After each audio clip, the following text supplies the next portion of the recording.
Welcome to Across the Aisle. I'm former State Senator Bobby Zirkin, and I just want to welcome you all to another episode. We have a very special guest today, former Lieutenant Governor of the great state of Maryland, Boyd Rutherford.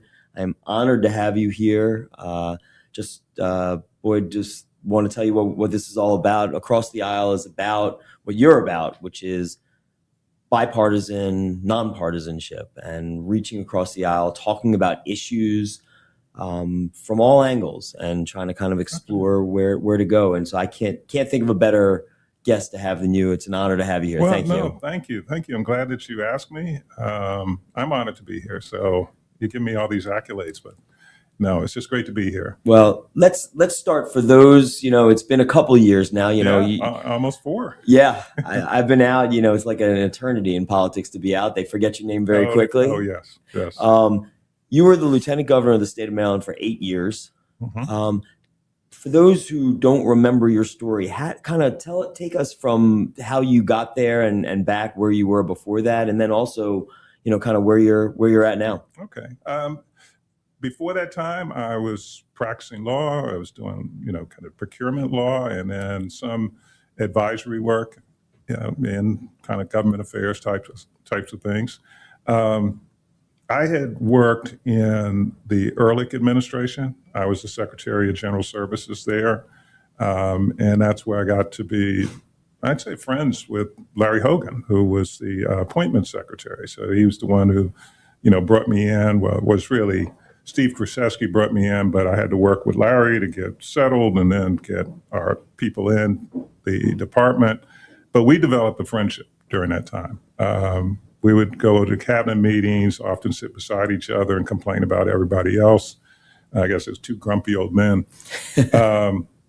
And in the years after that, we stayed in contact. We entertained together. Our families entertained together. So we have and had a friendship. And so it's interesting. I've told this story before. I guess it was, when was it? 2013. Larry was doing all these things that looked like he was going to run for governor. And he had this, what did he call it, autumn or fall festival or autumn something festival. It was at the same time as the Republican state convention. And he asked me to be the MC. And so I was the MC. And Lynn Lazarus came, was there, and he's smiling. He's like, Larry's going to run. And I said, I don't know if I don't know what he's going to do. He hadn't told me. And so then later, probably in December, because it was around the holiday period, I got a call from Senator Marty Madden, who was my state senator. And I don't know if he was still in office at the time, but he called and he said, are you able to meet me for coffee? I have something very serious to talk to you about that has political implications. And so I said, okay, yeah, we can do that. And I got off the phone. I said to my wife, I said, I hope he's not going to ask me to run for lieutenant governor with Larry Hogan. So I met with him and he said, well, Larry wants to talk to you about this. And I said, well, why didn't he just call me? He said, no, that's not the way it works because you might say no. So the question is, will you talk to him about it? And I said, okay, yeah, I know how that works, because you're always willing to talk, right? You don't just shut it, I'm not talking to him about this. So we talked and he took some, there was some convincing because I was like, I don't know, and you're also thinking you're building a practice of law. Right. Because I had been in government, so I'm coming out of government, came out. And Did you have your own practice or you were working for a firm? I was affiliated with a firm out of Virginia. I was kind of the Maryland person. Got it. So I was building something. And I'm like, this is a state that the Democrats dominate. Am I going to get a backlash, from, folks not wanting to deal with me? And so I thought about it and, talked to the family. The kids who were out of high school, out of grade school at that point, they were all positive. They were like, yeah, you need to do it. My wife, who's more of a private person, was Right. like, well, I don't know. And it became, if you want to, that kind of thing. And so I called Larry back and they wanted to know like within a week. And I called Larry back and I said, I need a few more days. And he's like, well, we want to make this announcement. What the plan was is that Larry was going to announce on 1 week, and then a week later he would announce me as the running mate. Okay. He said, we want to make the announcement on this certain date, and if you don't accept, we have to go through the process again. You're the only choice at this point, And I'm like, okay, well. Now, I never went back to him when he was, on medications for his cancer treatment to really ask him the question, like truth serum. Was I really your first choice or only choice? I never went back, but that's what I hear. I hear you were the only choice, that he wanted you. So he's sticking to that story. If okay, he's sticking to it. Well, good for him. So I did agree, and you've gone through and had gone through that. This was the first time I'd ever run for office. So that was your first time ever running. Office. Yeah, and so I did not know what to expect, and it was actually a lot of fun. During that time, I felt it was fun. It was tiring, but it was fun. And afterwards, definitely. And a lot of it was because we were the underdogs. No one expected us to win. You were the underdogs in the primary too. In the primary too. Yeah. It was Jim Harkins. Who was it that you were running as? The county executive from Harford County. Yeah, it wasn't Harkins. Not Harkins. I pictures. I'm sorry, and okay. I have to apologize to him because it was not Jim. Anyway. Yeah, it'll come to me. But he was kind of the odds-on favorite. Right. And then Anthony Brown after that. And then Brown after that. So when we won the primary, and Anthony had said something like, for him, the primary was climbing the mountain. All we have left is a molehill, referring to us. And so I think he didn't take us as seriously as he should have. May or may not have made a difference because we were running against, Martin O'Malley. That was it. We were running against Martin. It was O'Malley Brown. It wasn't Anthony Brown. And I think we outworked them because we would go to every parade, every festival, either we go together or we're splitting off. We'd meet with any groups, large groups or 6 guys on the corner. It was just, we were out all the time. And I would say to my wife, there's a parade this weekend. And she said, or there's this going this weekend. She said, another parade? What holiday is this? Another festival? There's always something to do on the campaign trail. Yeah, barbecue festival. I loved it. I loved campaigning. I loved door knocking and. Yeah, we even did some. Larry didn't do any of this. I did some door knocking in Howard County. Just knocking. Hey, I'm Boyd Rutherford. I'm running with Larry Hogan, Lieutenant Governor. Did some of that. Standing out in the rain. We had our rain tax umbrellas. Right. And it was in the rain with a rain tax umbrella, knocking on doors, and so it was clever. That was for sure. Yeah, that was good. It caught. I used to my campaign apparatus. Not to dig too deep into campaigns because we have a lot of really important stuff to also talk about from today. But I used to my campaign staff, very sophisticated, and here are the Democratic voters, and here's the super Democratic voters, and here's the likely voters, and all these things. Right. And they would give me these lists. I'm like, I'm not taking any lists. I don't need any of that. I'm knocking on every single door. I knocked on. I had enough time. I was young, single at the time when I first ran, and what else did you have? I had nothing else to do. I was still in law school. I had packed all my classes into 1 day a week, and I knocked on doors for the other 6. And from morning till night. And I just said, I'm knocking on every single door. So whether they were registered to vote or not, whether they were Democrat, Republican, Independent, it made no difference to me whatsoever. I just went door to door to door to door. I never skipped a door. And if they weren't registered to vote, I said, I'll send you a registration. If we registered some number of people, and the Republicans who I knocked on their doors, they're like, what are you doing here? We never get Democrats vote, coming here. I said, if I win, I'm representing the whole district. It will make no difference to me whatsoever what party somebody is in. So I'm going to listen to everybody's view. That was my view. I started that right from the start when I was 25. Well, that was good because I've seen people come to the door and they're looking at a list. They're looking at the list when they're knocking, and particularly now with your doorbell ring cameras, Right. You see them looking at the list because my wife is registered. Well, she's now registered independent, but she had long been a registered Democrat, and so they're knocking on the door to Democrats to get her, Republicans are looking to get me, and it's like, shouldn't you just be knocking on the door? Right. But it's because Takes a lot of time, yeah, it but takes a lot of time. It's just that data. there were some neighborhoods though where there's like a house every half an acre. I'm like, Oh yeah, yeah. this is exhausting. Right, right. Townhouse communities are much easier. Much easier. I stuck to those as much as I Same can. thing with Halloween. Right. All right. Well, let's fast forward. You became lieutenant governor. Yep. Spent 8 years with Governor Hogan. Decided not to run for governor, although Right. I know there was a lot of people who wanted you to. Yeah. I get blamed today.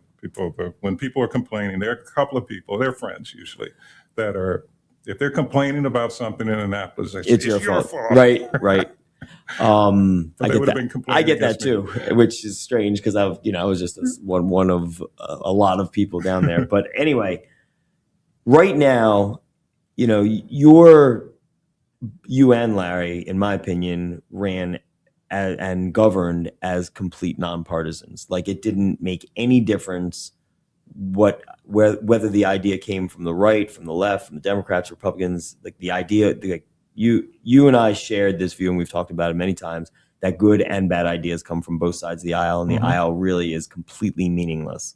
And so fast forward till today, I'm fascinated by something that you're involved in right now, which is a lawsuit against the state of Maryland. For those who don't know what I'm talking about, I'm going to be writing about this in some of my editorials.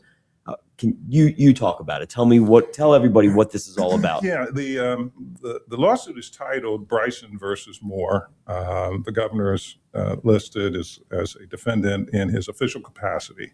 It's against the administration, but also the Board of Elections with regard to the ability of right now unaffiliated voters cannot vote in party primaries. Now, for most people, the thought process would be, well, of course, they're not a member of the party, so they can't vote in those primaries. Well, what has occurred, and I'll get to the constitutional issue in a moment, what has occurred is that most primaries in this state are outcome determinative. They determine who's going to be the winner in the general election. We're sitting now in Baltimore City. The Democratic primary in Baltimore City determines who's going to be the mayor, who's going to be the council members. The same for Prince George's County.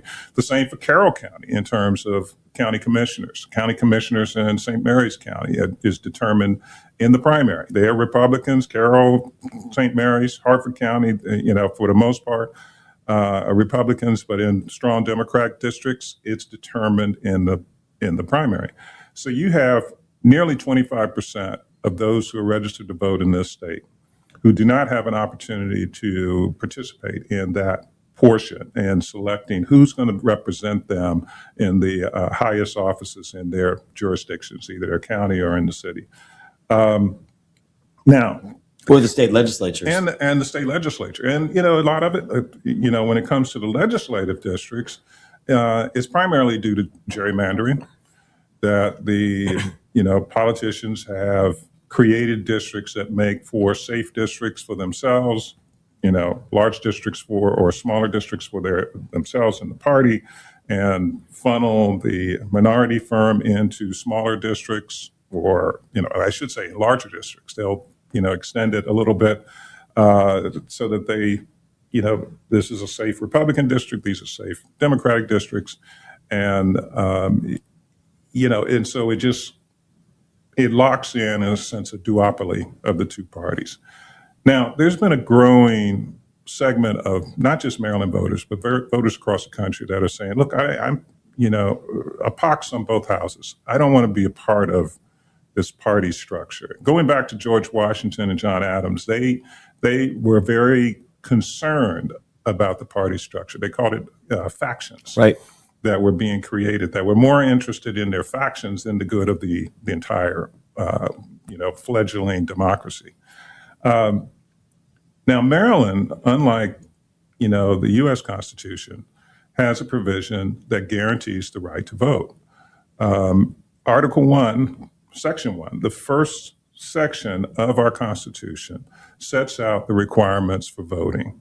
that you have to be a citizen of the United States, a resident of the state of Maryland, and reach the age of 18 by the time of the general election. If you meet those criteria, you have a right to vote in all elections Yes. held in the state. There was at the time, Court of Appeals case. They now call it the Supreme Court. I still got old timer. I still say Court of Appeals. That said that primaries, the Constitution in Article 1 applies to primaries. And so our argument is that, unaffiliated voters should and do have at least a constitutional right to vote in the primaries. It's a fundamental right to vote. And Article 1 basically says it's a fundamental right. The Declaration of Rights in one of the provisions there talks about the fundamental right of voting and that sovereignty is extremely important. Not sovereignty, suffrage. The right of suffrage is extremely important. So that's the case we're bringing. There is there's case law that is not friendly to us. We think it can be distinguished. And if we do reach the Supreme Court, which I anticipate we will.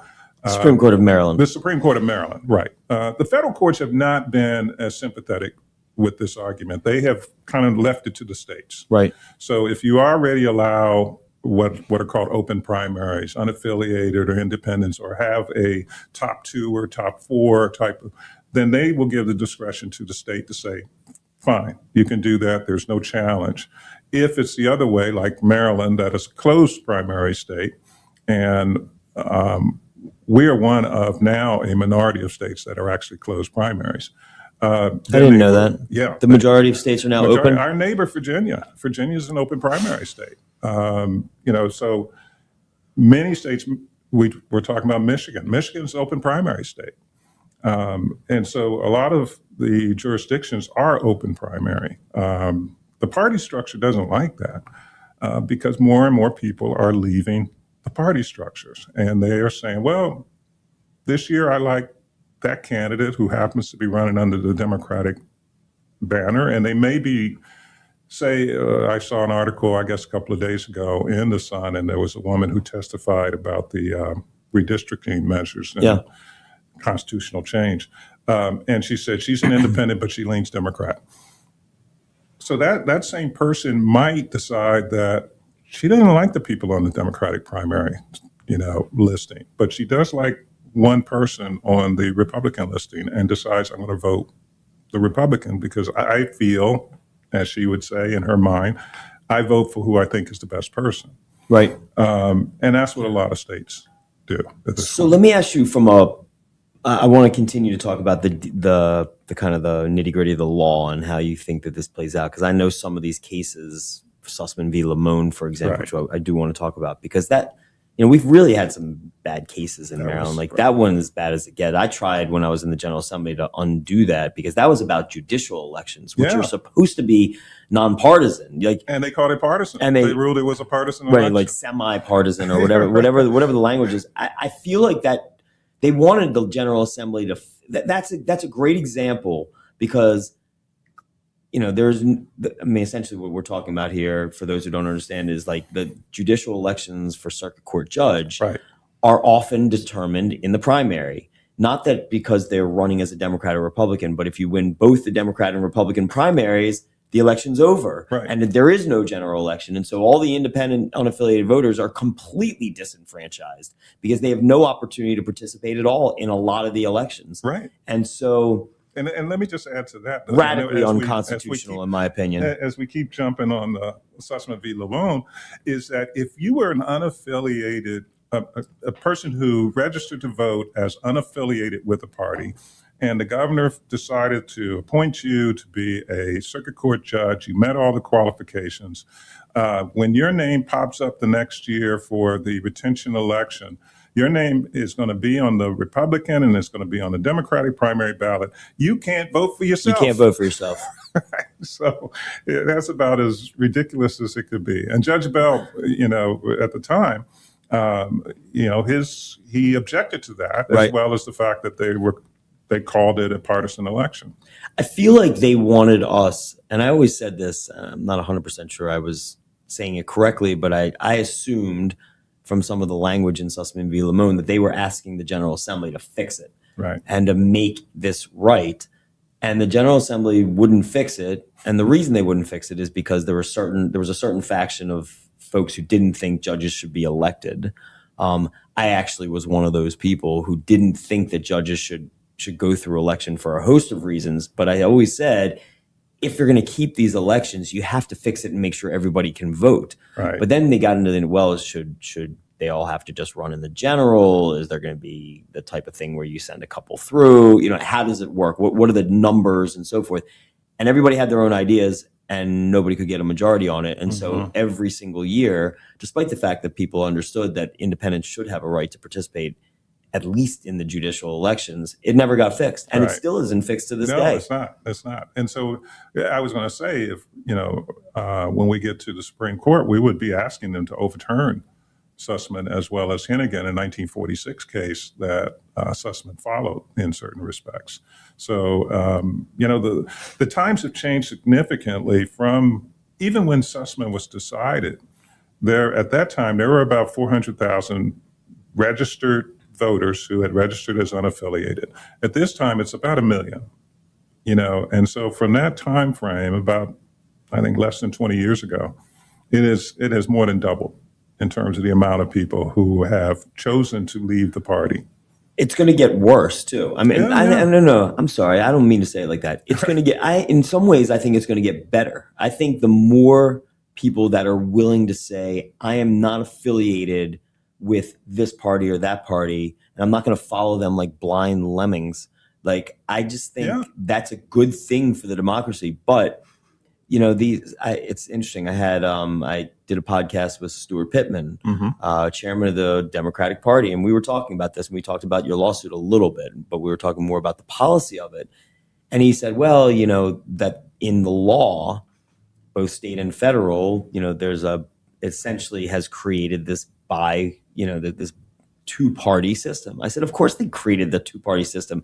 They have the votes, and so they created, so they have put into law their own power structure. Exactly. That bodes that means nothing, right? Of course they're gonna. I mean, the General Assembly, and not to veer too far off, but I think redistricting and what just happened in Annapolis lends even more importance to your lawsuit, because now, and it's not, I look at the Democrats and what they did here, and I'm not pleased with it, because I think it's the wrong principled moral thing to do. And I think many of them feel that way too. But then you look at Texas and other states who have also done the wrong thing, the unprincipled and immoral thing. But state by state, one party is now giving themselves legally power. And they are, not only are they disenfranchising independents and unaffiliated, they're disenfranchising the other party. The other party, yeah. And well, I don't know who was the first person to say this, that,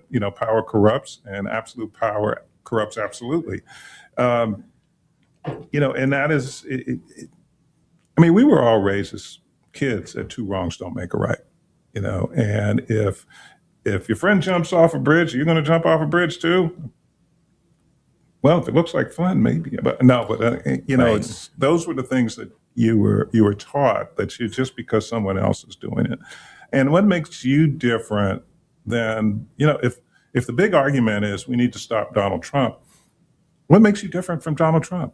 You're just doing the same thing, right? And you can't. I would argue that you can't go lower than Donald Trump. He sets a bar low. Why would you want to go that low? Right. I understand the argument as to why Maryland did that, because, I was really proud that they were standing strong. Bill Ferguson in particular was putting his body up against the waves. Right. And, he did something which I thought was really brilliant, which is he got together with Indiana, who was also trying to stand against against the tide, from the other side, from the Republican side, because the Senate president there also didn't think that this was the right thing to do. And they were standing up against both the Democratic establishment and the Republican establishment, who were demanding that they do this. And so they formed a union together and Mhm. said, we're not going to do this together. We're going to say no together. That way you don't have this argument about the numbers game. Right. And then as soon as the election happened, Donald Trump went and unelected all the people who didn't bend the Right. knee to him Right. in Indiana, and down went Indiana. So down went that argument for Maryland. And Mhm. so Bill was left a little bit high and dry because he tried to kind of Right. undercut the argument that people were making, and then Trump undercut that. Yeah. So like, Yeah. there's a lot of blame to go around here. Oh yeah. Yeah. And so I mean, we'll see what happens, but I am hopeful that we will succeed in court, because I think that's a small step of, trying to bring some sanity back to the people who we elect. I think most people probably would like to reach a point, particularly when it comes to federal elections, that they're voting for people versus against people. Yeah, that'd be nice. And so I think that if you allow the unaffiliated, those are people who are probably less partisan, just by their decision to get out of the partisan rat race. They're less partisan. They're more likely to have views that are, and I use the term moderate, but meaning more so that they're willing to compromise. And what we found, and I'd say it starts with the gerrymandering, is you get people who are not willing to compromise, or they feel they can't, to hold on to their jobs. Because Right. if you're a Democrat, you're looking over your left shoulder because there's someone that you don't vote a certain way, that there's going to be a challenge on your left. If you're a Republican, you're looking over your right shoulder. Indiana's a very good example of that, what you just mentioned, that someone's going to challenge you from the right. And so having, that same candidate have to think about, well, 25% of my constituents are not partisans. Right. I still have to appeal to them too. That's a large block Yes. that I have to be concerned about. And the partisan blocks are getting smaller because, every year you're seeing less members of both of the major parties and more people who are unaffiliated, and a small group that may go to Green or one of the other, parties. So let me ask you this from a practical standpoint, because I've had conversations with some of my former colleagues down in Annapolis, and one of them in particular, and I had a, pretty, not, I don't think stern discussion, but I shared my views about what my friends, I won't say who it is, but former current senator said about, they agreed with what you and I are talking about, which is unaffiliated should be able to participate, but they said that they should essentially be forced into one of the two major parties in order to participate. And I said that is an outrage, in my opinion, that these are private organizations. The Right. Democrat and Republicans are private organizations, and that you are, by doing that, you're not doing the right thing, that you are saying that in order to avail yourself of a constitutionally protected right, the most fundamental one in a democracy, that you have to be a part of us. Yeah, you have to be a member of a club. Our club, our Yeah. gang, in order to do it. And I said, that's wrong. So let me just ask the general question. If your lawsuit is successful, if the Court of Special Appeals, the Appellate Court of Maryland, they changed their name too. Right. If the Appellate Court of Maryland says, we agree with you, we're siding with the plaintiffs in this matter, what is the practical effect of that? What, aside from there Right. being a challenge to the Supreme Court, Yeah. but at the end of it, what happens to the law if you're successful with this? Okay. Yeah, getting past the whole procedural, because it sends it back down to the trial court, Right. all that kind of stuff. But it basically takes the argument away from the defendants if it goes to the trial court. So, but in any event, if it holds up, then, because what we're really saying is, look, the private parties can have their own primaries. It's just the state can't pay for it because by doing that, they're supporting the discrimination against unaffiliated voters. They are basically saying 25% of those who've registered to vote, that their constitutional right to participate in all elections has been denied, and the state can't do that and still pay for it. So And that's tens of millions of dollars, right? Yes, yes. So the parties can pay for their own primaries, because the way the statute says that the principal parties, which is the Democratic and Republican Party, they don't name it that way. It's the party of the governor and the second place party, the party of the person who came in second place. So it would be interesting if you had an unaffiliated person run for governor and come in second. Yeah. They would be, under the statute, unaffiliated would be a party, which right now it's not. Right. It's just a bunch What of would people. happen then? I don't know. That's a good question. I think the legislature would have to step into it, because there would be a real question of who is then the minority principal party under the statute, because there wouldn't be one. Right. But in any event, Wait. No, Wait, we're before going- we move off that for a second, I see your mind just I mean, if going. you think about that for a second, because it is very reasonable that an unaffiliated, an independent could win the governorship Yeah. or come in second. So let's say, I'm Right, going to throw a name Minnesota, out what here. was the wrestler in Minnesota? Jesse the Body Ventura. There you go. Jesse the Body. If you had like an Alan Kittleman, for example, run for governor, Right. and he's not saying he's going to, although I think he'd be a great one. I think there would be a chance that Alan could come in second. For sure. And if he Yeah. came in second, would that mean that whoever came in third, let's say the Republican Right. came in third, so would they now not have their next primary paid for? Would they be canned out of the process because of that would be- statute? Yeah, that's an interesting point, because they probably would have to petition to get on the primary ballot, to have a primary ballot. That's what makes this Yeah, whole thing yeah, ridiculous right. and unconstitutional, in my Because opinion. right now, as primary or as principal parties, they don't have to petition to get on the ballot. They get ballots. Right. The Republicans get a ballot, and these guys get a ballot. Wow. So, yeah, that's interesting. And Yeah. does unaffiliated now have the right to have a primary as a quote party, because unaffiliated was the Right. was the second, the one who They came in second. Right. That's not an unrealistic. This is not like some because of the hypothetical. way the statute is set up, the assumption was that you had the two parties, and it's always going to be those two parties. One's going to be majority, one's going to be the minority principal parties. So yeah, that's a very good point. But Back to the question. Back to the What question. happens Well- when you win this? the simplest thing for the parties to do, if they don't want to pay for their own primaries, would be to allow unaffiliated voters to vote in their party primaries, which In they their can do party primary. in their party primaries. Each one would have to do that. Now, the Republicans did that. I don't remember the year, but it was like 20 plus years ago. The Republicans did it for one cycle. I think Michael Steele was the chair of the party. They did it for one cycle. It was before Facebook and the internet, or the internet really taking off.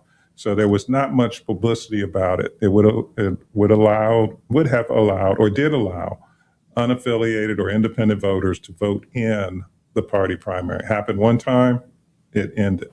The statute does say that the parties, by notifying the Board of Elections that they would be allowing unaffiliated voters to vote in their primary, that would really take care of it right there. The legislature could come in and change that to say that we now have open primaries. It's possible that the Board of Elections can do it. I haven't looked at their regulations to see if they could just put it in as a regulation to say we no longer are requiring you to register with a party, which is Virginia and a number of other states. When you register to vote, you register to vote. You don't register as a party. Is that right? Right. So when you go into the motor vehicles or wherever they register people to vote, you don't have to check. You don't check off. You don't check a party. Right.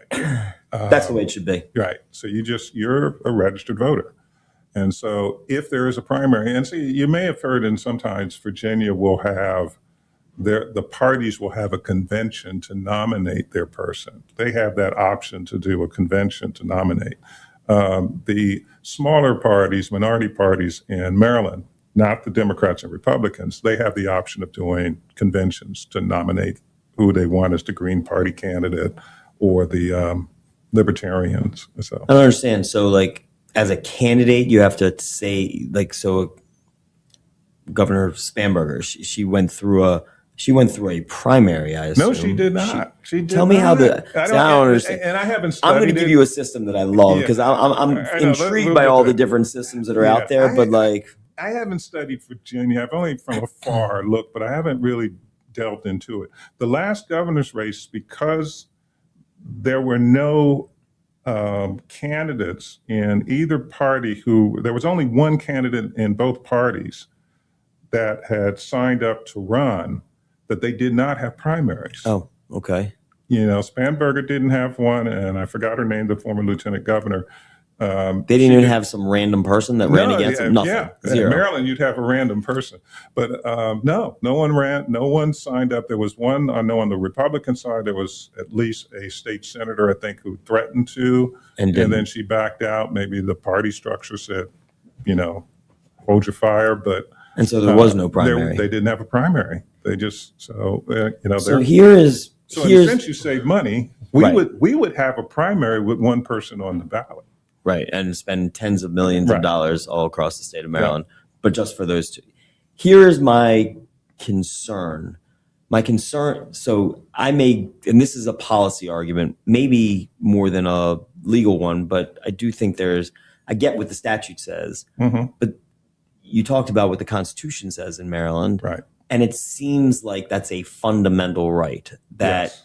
and that That's is what we argue. Yeah. and it's a fundamental right also to have the freedom of association that I can't be forced in order to avail myself of one constitutional right that I abridge my other one. Like I have Right. freedom to associate with whoever I want to, and I have Freedom the not right to to vote, associate. and I have freedom not to associate. Mhm. And so the idea that this could be fixed by allowing, as if like it's some grand gesture, permitting you may participate with us in order to Mhm. avail yourself of a right, I think is wrong, as wrong I as it agree. is right now. I agree. I think also, I should be allowed to vote for whoever I want to in a preliminary election. I don't even want to call it a party primary because, like you said, the founding fathers never wanted this to be the way it was. They warned specifically against Right. this. They warned against factions, like you said.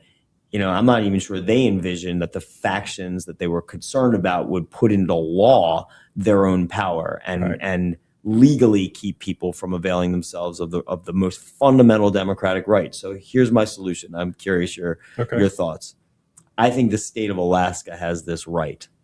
I think they have as perfect of a system as you can ask for. They have an open primary.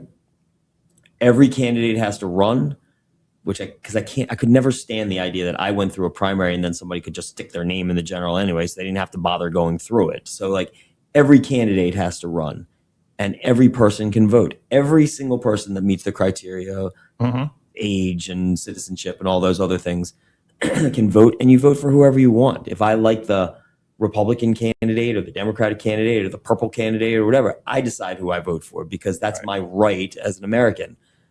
And they send 4 people out to the general, regardless of what party. You could have 4 Democrat candidates, 4 Republicans, 4 independent. It doesn't matter. Top 4 vote getters go through. So you have a range of candidates that go to the general. So you don't have this kind of like left wing crazy versus right wing crazy in general elections. You get 4 choices.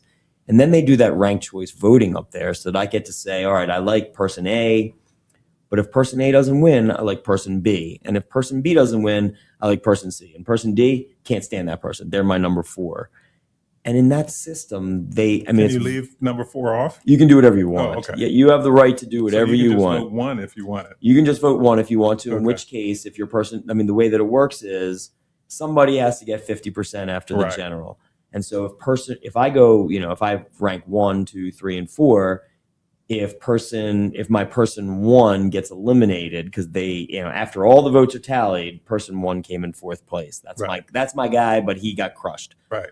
Whoever I voted for number 2 then gets my vote. Everybody who voted for number 1, their number 2s get dispersed. And it sounds complicated, but it's actually quite simple. And what happens is, first of all, candidates can't be, the jerks and divisive figures that they are in most of America right now, because if you infuriate everybody else's voters, Right. you're going to lose. And so it really creates more civility among the candidates. Mm-hmm. But then also it also creates more moderation, because the fringe lunatics, like this clown from Michigan, El Said, this, and I shouldn't say clown. He's not a clown. He's actually quite dangerous because he's smart, but he is a fringe. I mean, he would never win in that type of a system. He might get 30% or 25%, but nobody else is putting him as number two. Number two would get dispersed among the more moderate centrist, quote, normal candidates, not the ones that want to, you know, I don't know, I can't even, like, they want to do away with the U.S. Senate and do away with prisons and open borders and all this other crazy stuff that this guy spouts. He could never win in that system. Right. That's my argument, is that from a policy perspective, Mm-hmm. that we shouldn't force, and I hope, I mean, so back to the question to you. And that would be up to the legislature, really. I mean, Could the court fashion that? Would the court have the legal right to fashion it? Could they say open primary is the only fundamental, there's the only way to do it? They could probably go to, say, well, what we would be asking, in our case, we're saying, look, we think the legislature, the governor, the board of elections are smart enough to figure this out. They just can't pay for it. So it would be that, okay, and if the parties say, we don't want to pay for it, the easiest way would be to allow unaffiliated to come in and vote. And so you'd still have the existing system. We're not blowing up the system. Your lawsuit's not trying to blow up the system. Right. We're not blowing the existing I'm trying to blow up the system. You're more blowing it up. I want to blow the You want to system up. change. So, and I would, sound like a judge or whatever, is that would be the legislature to decide that, that if they decided. And, our referendum process is not as simple as some other states. Many other states that have referendums, California in particular, it is something, you get a certain amount of petitions and you can get this question on the ballot. And what often happens in California, and I lived in California for many years, is that you get your petition, your issue on the ballot, but the other side puts something on the ballot that is contrary to your issue. And in some cases, the language sounds very similar and they both win. And so nothing happens. Right. Basically, it just stays the same because nothing happened. But at least you can get something, an initiative process going if you get enough people that are willing to, put their name to something. We couldn't do that here, though. And Alaska may have gone through an initiative process. That's what happened. To get there. Yeah. That's how they got there. Right. And I think you could see that if you had that ability here, but we don't at this point. It's like the legislature has to allow something to go to the ballot. But they'll never do that. No, they protect themselves. They'll protect their own parties and their own power and their own, and that's asking a lot for the legislature to essentially blow up a system that got them elected. You're not going to see that. Yeah. Oh, I know. One of our plaintiffs, who is a member of what is called Independence of Maryland, I probably got the title wrong, but she has testified before the legislature. And one state senator had said, well, if unaffiliated can vote, that means I have to raise more money so I can reach more people. And she was like, well, isn't that your job? That's your job. Don't you want to, not the money part, but aren't you trying to reach more people? Because you do represent these people that are living in your district that may not be able to vote for you, but you still represent them. Well, if you want an additional plaintiff on your case, that's a Democrat that wanted to vote for a Republican in the primary, and that should have been my right. Or if I was an independent and I wanted to vote for a Democrat or a Republican, I shouldn't have to pledge my allegiance to a private organization in order to do that. Right. I don't know if that's too far for your lawsuit. That was a little too far, because we wanted people who the damage was they were prevented from voting because of their status as unaffiliated. Right. No, voters. I get that. Right.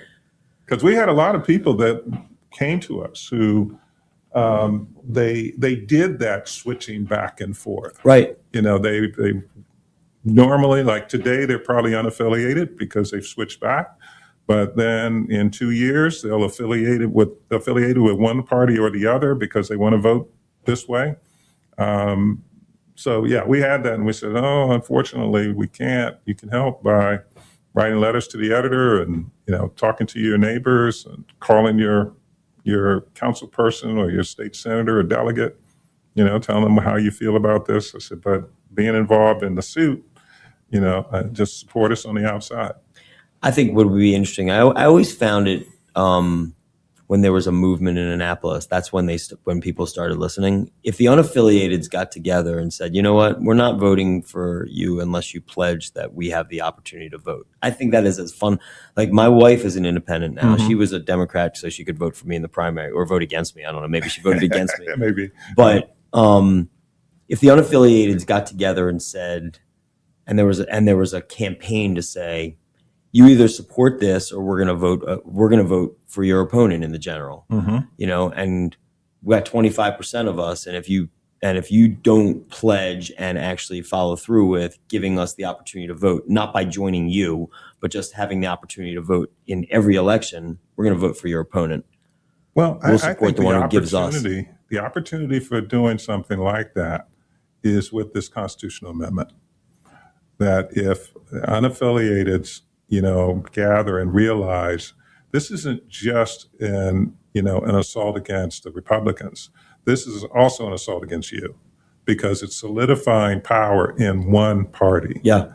The power was in two parties, lesser in one party than the other, but it was a duopoly. Now they're just making it a total monopoly. Yeah. And you're being left out even more than what you were left out before. That's true. And so, 50% of the state, right. almost 50% of the state Yeah. is being told Big Brother will take care of you, Right. basically. The Democrats will take care of you, and you have no opportunity to get your candidates Right. elected. Yeah. I think a sound democracy, if you're going to have a multi-party system, at least to have an opposition party, because at least keeps the majority on their toes, making sure that they're doing things right, and hopefully if the numbers are close enough, then there's going to be negotiation and there's going to be compromise. Well, you can see where this is heading just a few steps away. Like today, it's what we're talking about, but this, and not to get into this conversation too far, but like if you read the platform of the Democratic Socialists, right? Oh, yeah. If you read that, some things in particular would sound like they come from like a bunch of 10-year-olds sitting around thinking about stupid ideas that you could do to change the country. Like it really sounds like a bunch of 10-year-olds. But if you look a little deeper into some of their ideas, they're very dangerous, and you could see a situation, and it is the next step of acquiring power that then can't be undone. Right. Part of their Totalitarianism. It's exactly right. It's They want to get rid of the judiciary, right. an independent judiciary branch, by getting rid of the Supreme Court and have it simply appointed by the House, and get rid of the U.S. Senate, exactly. and get rid of the presidency. So they want all of this appointed by the House. Well, why? A Politburo. That's exactly what it is. And these are folks That's dangerous, that really dangerous. either were too young and never learned it in school what the Soviet Union was all about, what the Iron Curtain was, what the totalitarianism was. Right. And even go and find, it's hard to find someone. There may be a grandmother out there that lived in Czechoslovakia, someone that can tell you what it was like to live under communist and so-called socialist, countries, what the incentives were to produce, and they didn't produce, how the stores and supermarkets were bare. There was a basketball player, I don't know if I mentioned this to you, and it struck me, former Los Angeles Laker, Vlade Divac. I think he was from Serbia. Yes. He came, the Iron Curtain was starting to crumble a little bit, but he came to the Lakers while it was still happening. And this was after he had retired, but he talked about how he talked to his wife, who was still there, on the phone, and said he went to the store to get chocolate. And he said there were all kinds of chocolates, chocolate raspberry, dark chocolate, light chocolate, chocolate with nuts, with that. He said, at home, you may get chocolate. That was it. So it just Yeah. innovation, activity, production that takes place, and how your choices become far more limited. And that is what these folks are talking about, Yeah. because they think that this is going to be utopia. But that was the same thought that, Karl Lenin Marx had. had and Right. Marx. Right. They were talking this utopian idea that the people would do these things, not understanding human nature and what ends up happening. Or economics, basic And the economics. economics, I the mean, economics of it is that you just are disincentivizing innovation or even work. so this is the problem now with it. Back to what we're really talking about, which is the independents having an opportunity to vote. Michigan is a great example.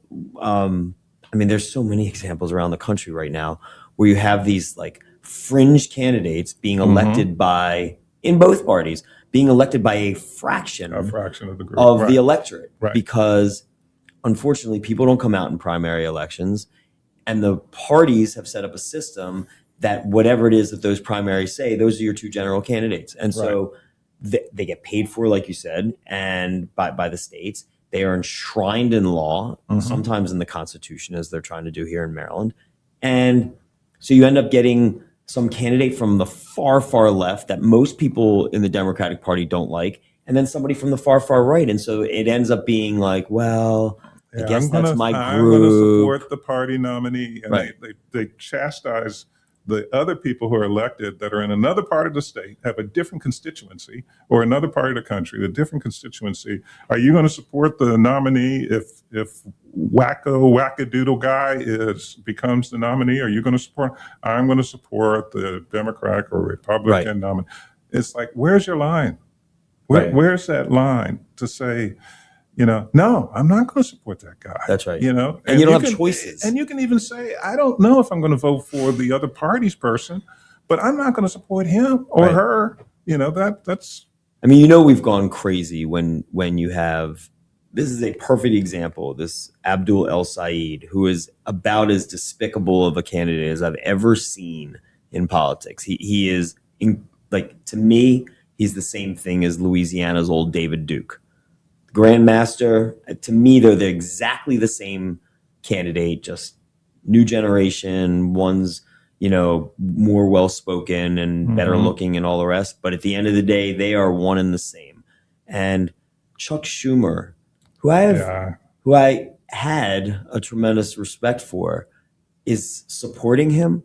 There is nothing that Abdul El Said believes that Chuck Schumer agrees with, nor should he, because literally I haven't heard a single thing coming out of Said's mouth that like makes either any sense or is not disgusting or is not anti-Semitic. I mean, it is horrifying listening to this guy. It is as big of a demagogue as I've seen since David Duke, and Chuck Schumer is supporting him. I mean, in Maryland, I've come to expect that Chris Van Hollen, is going to go support every whack job out there, if it suits his need. I mean, Chris Van Hollen has you don't have to say this. I'm much less reserved than you, but like I think Chris Van Hollen has quite earned his nickname, Chris Van Hamas. I mean, that is as good of a nickname as there is out there. So you expect this from him. But Chuck Schumer or Senator Gillibrand or whatever, or some of these other more just because the guy has a D next to his name. right. That's what they're doing. That's exactly it. This is why your lawsuit is so important. It really is. It's the start of something. Like it's kind of like the first. I don't want to. As we, and if we can bring again more attention, and particularly for those who are unaffiliated, to really, start exercising their right, to send letters to their state senator or whatever, if they're invited to a fundraiser, say, well, I'm not giving you any money, because I can't vote in the primary.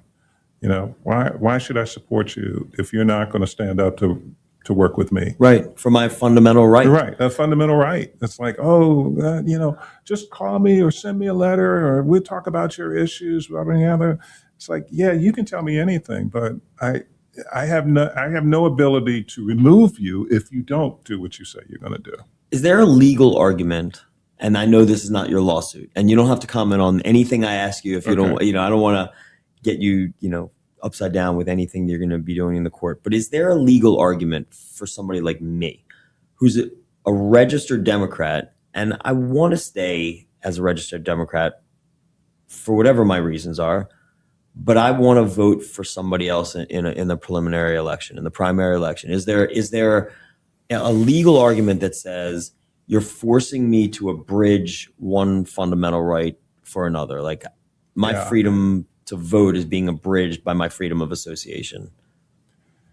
I think you run into the same challenge that we're being confronted with the cases that, like Sussman, that say you don't have a right to vote in a party primary unless you're a member of that party.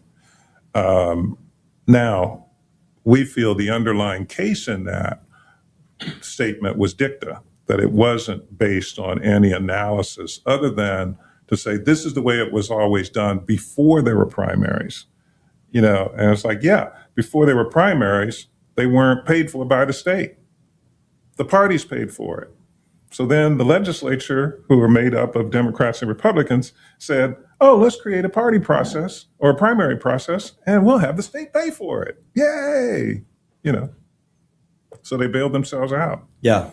If there was a competitive governor's race this year, and I know, sorry, Dan Cox, if there was a competitive governor's race, they would probably be spending upwards of $20 million, if not more than that. The parties could pay for their own primaries. For sure. Yeah. For sure.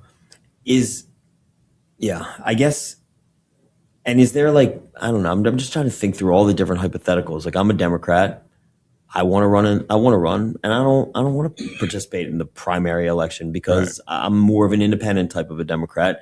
I need my voters. They're not allowed to vote for me. I'm going to put my name into the general, which I can do as an independent. Right. But I can't go in there and say who I am. Right. Why can't I have a D next to my name? Why do they get to say who their person is in an election? Why can't I just say, look, I'm a Democrat, but I'm not participating in an election where 12 people vote. I want to go to the masses because I'm one of these Democrats who says the party doesn't really matter. I'm for everybody. I want to be in the general election, but I want to tell you I'm a Democrat.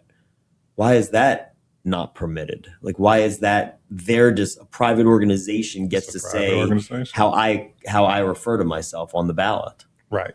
Paid for by the state and my tax dollars. Taxation without representation. There it is. Taxation without representation. That's what my wife said. My wife's independent, as I said, and she says the same thing. I pay taxes. I should have a right to vote, and I shouldn't have to participate with any primary. Patrick Henry that said that. Who said that? Patrick Henry was one. I only have one life to give for my country, I think, but I forgot who originally said that. I don't know.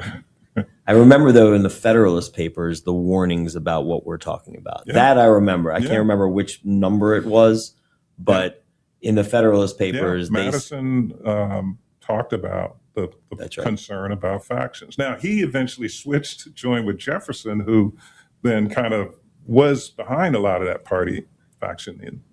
Well, you see what happened. They didn't want it, but it turned out that you needed it in order to get power, in order to consolidate power. And then once they had it, it moved in a different direction. Yeah. That's, like you said, the power corruption is there. And I don't mean corruption isn't taking money. I mean holding on to power. Right. By any means. And that means legally putting yourself in the best position of power. Yeah, absolutely. So I guess, we could do this for hours, and I'm really enjoying this. I think this is as fundamental and important of an issue as I'm looking at in Maryland politics and across the country, because in my opinion, and I'll let you comment and then we'll wrap up, but in my opinion, these primary elections have shown the problem, as much as I've ever seen before, where you have fringe, and I mean really fringe candidates, particularly from my party, that are getting elected. I get it, the obsession with Donald Trump, and you can criticize lots of things about him, but he's going to be gone in 2 years, and we're going to be left with some of the. You have candidates that have come out of these primaries who openly, that just despise the country, talking about wiping their wiping their feet on the On the on the flag. flag, Right. or I mean, again, not to give this guy too much airtime, but El Said with his buddy Hassan Piker talking about how 9/11, we deserve 9/11. Right. For those of us old enough and who knew people that were in New York and knew people who died on this thing, like, they just trampling on the graves of Americans. And these are people that are getting elected by these Right. primary elections. And the independents, I mean, in Michigan, they have the right to vote, but I don't know if they have the right to cross. But if you had a system like Alaska, like I said, you would never be getting these types of fringes. Right. But we have got to shake up the electoral system Yeah. before it's too late, in my opinion. No, I agree with you. And one of the things, and on the other side, on the Republican side, which I'm still a member, registered voter in the Republicans, is that this is the first time I can remember where you've had a president get this involved with primary elections. I know the party structure themselves, the RNC, the DNC, they typically have rules internally that say we don't get involved in the primaries. But when you have the head of the party, which typically would be the president, they probably can either order directly or just the bully pulpit get involved. And we've saw that to a certain extent with the governor here getting involved in party primaries. Yeah. With endorsements. And I really don't remember seeing too much of that Yeah, no, previously. things are changing right now. Yeah. Things are changing. And I would say none of it is good. No, I don't think it These is. changes that are happening are all going in the wrong direction. Right. All right. So we could do this, and there's so many different issues to talk about. I hope maybe you'll come back and talk about this as this lawsuit proceeds. Sure. I just want to say, on behalf of across the aisle, the people who listen to this podcast, I think everybody is probably shaking their head the entire time in agreement with what it is that you're doing. You've spent a great career both in the private sector and then in public service as our lieutenant governor for 8 years, practicing what you preach, which is nonpartisanship and just caring about issues over party. And that's as much as you can really ask for a public servant. And it was an honor to serve with you for all those years. And I really love what you're doing with this lawsuit. I hope it is successful. It is so important for our democracy. Thank you. So We'll for keep Across the working. Aisle, it's been my honor.